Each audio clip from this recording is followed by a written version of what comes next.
الشيطان الرجيم بسم الله الرحمن الرحيم অধ্যকারী জনসভা প্রধান অতিথি আমির জামাত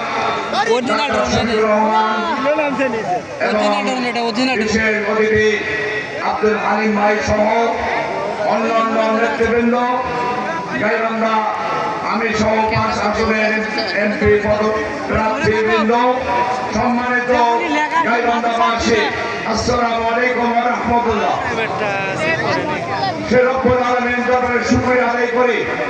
রব্বুল আলামিন দীর্ঘদিন পর আমাদেরকে এই হাই স্কুল মাঠে গাইবান্ধা জেলার জনসভা করার সুযোগ দান করেছে বলে আলহামদুলিল্লাহ। দরুদ ও সালাম পেশ করে আমাদের নেতা সাইয়েদনা হযরত মুহাম্মদ মুস্তাফা সাল্লাল্লাহু আলাইহি ওয়াসাল্লাম।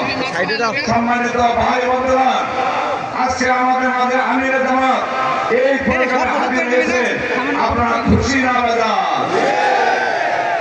আমরা আগামী দিনে আশা করি আমির জামাতের আজকে এই প্রোগ্রামের উপস্থিতিতে গাইবান্ধা জেলা 5টি আসন আমাদের বিজয় হবে ইনশাআল্লাহ। আমরা আগামী দিনে আমির জামাতকে এই দেশের প্রধানমন্ত্রী হিসেবে দেখতে চাই। কারা কারা দেখতে চাই একটু হাত তুলে দেবো।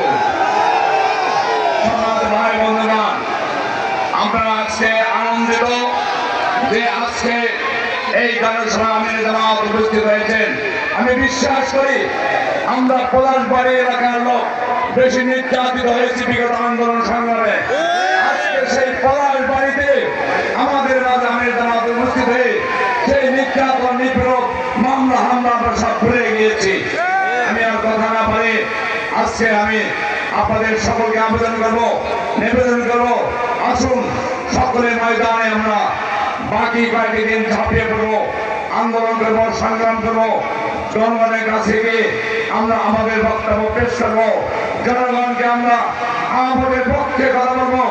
দাঁড়িপাল্লা আমার গায়ে ভোট দিয়ে আগামী দিনে আমরা যেন বিজয় ছিনিয়ে আনতে পারি এই আশাবাদ ব্যক্ত করে আপনাদের সকলের সুস্বাস্থ্য মঙ্গল কামনা করে আমার কথা এখানে শেষ করছি। আমার তৌফিক বিল্লাহ। আলহামদুলিল্লাহ। আসসালামু আলাইকুম ওয়া রাহমাতুল্লাহ।